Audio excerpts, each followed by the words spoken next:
Hello বন্ধুরা, আপনারা এখনো পর্যন্ত অনেক ধরনের বড় বড় মেশিন দেখেছেন, কিন্তু আজ আমি আপনাদেরকে দেখাবো অত্যন্ত ক্ষমতাসম্পন্ন ও দৈত্যাকার মেশিন, যেগুলো অনেক কঠিন কাজকেও সহজ করে তুলেছে।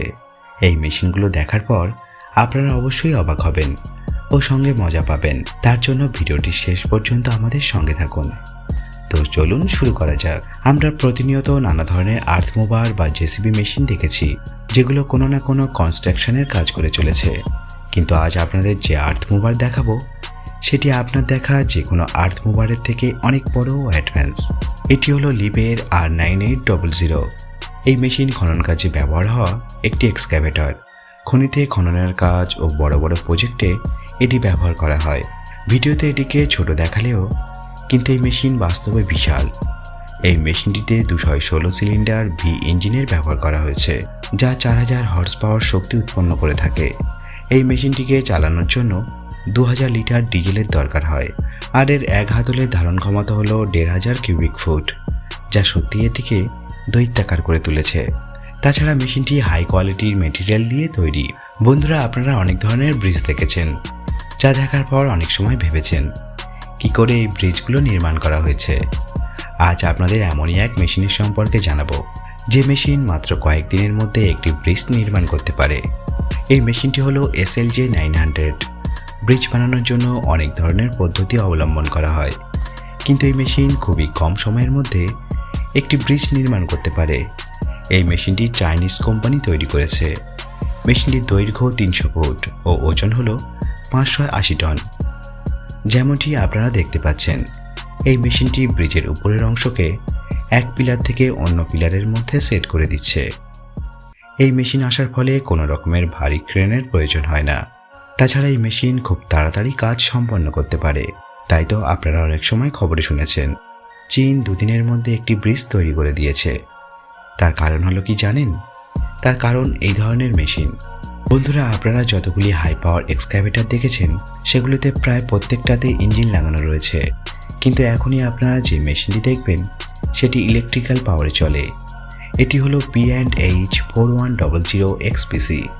বন্ধুরা, এই মেশিন খনন কাজে ব্যবহার করা হয়, আর এই মেশিন পৃথিবীর সবথেকে বড় কেবল সিস্টেম এক্সক্যাভেটর, যেখানে হাইড্রোলিকের ব্যবহার করা হয় না। এই মেশিনে মেকানিজম স্টিল কেবল দ্বারা অপারেট করা হয়। এই মেশিনের বিশেষত্ব হলো এই মেশিন একবারে হাতল মেরে 100 টন মাল তুলতে পারে। এই মেশিনের ব্যবহার বেশিরভাগ কয়লা খনিতে করা হয়। এই মেশিন বাস্তবে একটা দৈত্যাকার মেশিন ও এর কাজের ক্ষমতা অনেক মজাদার ও খুবই পাওয়ারফুল। বন্ধুরা, আপনারা এমন অনেক জায়গায় দেখেছেন যেখানে লোহার ভাঙাচোরা জিনিস জড়ো করা থাকে, কিন্তু কখনো কি ভেবেছেন এগুলোকে কিভাবে ভাঙা হয়? এই মেশিনের মাধ্যমে। এই মেশিনের নাম জেনেসিস XT। এই মেশিনের মূলত ব্যবহার হয় লোহা বা কোনো শক্ত ধাতুর ভাঙাচোরা জিনিসকে টুকরো টুকরো করার জন্য।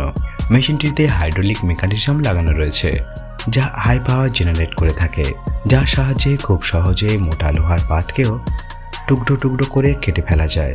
লোহাকে টুকরো টুকরো করলে রিসাইকেল করার সুবিধা হয়, তাই এটি একটি খুবই কার্যকরী মেশিন। আপনারা কি কখনো ভেবেছেন বড় বড় নির্মাণগুলোকে কেমনভাবে ভাঙা হয়?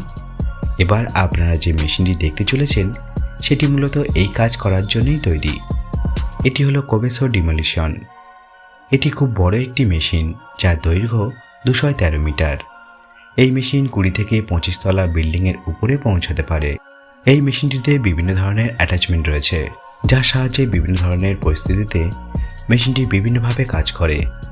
এছাড়া এই মেশিনে আরও একটি সুবিধা হলো অ্যাটাচমেন্টের সামনের দিকে ক্যামেরা লাগানো রয়েছে, যার জন্য অপারেটরের মেশিনটি ব্যবহার করতে অনেক সুবিধা হয়। নাসার ব্যাপারে তো আপনারা সবাই জানেন, এটি বিশ্বের সবথেকে বড় মহাকাশ গবেষণা সংস্থা।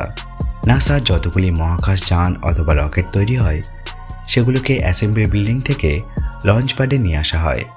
আর আজ আমরা ওই মেশিনকেই দেখব, যে মেশিন বিশাল বিশাল রকেটকে ট্রান্সপোর্ট করে। এটি হলো নাসা ক্রলার ট্রান্সপোর্টার। এই মেশিনটি শুধুমাত্র স্পেস রকেটকে ট্রান্সপোর্ট করার জন্য তৈরি করা হয়েছে। সারা পৃথিবীতে এই যান মাত্র 2টি রয়েছে। নাসা প্রথমবার 1965 সালে অ্যাপোলো প্রজেক্টের জন্য ব্যবহার করেছিল এই মেশিনটি। ক্রলারকে কন্ট্রোল করার জন্য 2টি ইউনিট থাকে। মেশিনটির স্পিড হলো মাত্র ঘন্টায় 1 মাইল, তবে বলতে গেলে এই মেশিনটি এত দামি ও ভারী রকেট ট্রান্সপোর্ট করছে, তা স্পিডে যাওয়ার কোনো প্রশ্নই ওঠে না। যদি মাঝপথে কোনো রকমের দুর্ঘটনা হয় তাহলে অনেক অর্থের অপচয় হবে। তো বন্ধুরা, এতক্ষণে আপনারা দেখলেন তো বিশাল বিশাল মেশিনগুলো কত পাওয়ারফুল ও কত সহজেই তারা কত কঠিন কাজ করে ফেলছে। ভিডিওটি ভালো লাগলে একটি লাইক অবশ্যই করবেন, আর চ্যানেলে নতুন বন্ধু হয়ে থাকলে প্লিজ চ্যানেলকে সাবস্ক্রাইব করবেন, আমাদেরকে সাপোর্ট করবেন। সম্পূর্ণ ভিডিওটি দেখার জন্য ধন্যবাদ। দেখা হচ্ছে পরবর্তী ভিডিওতে।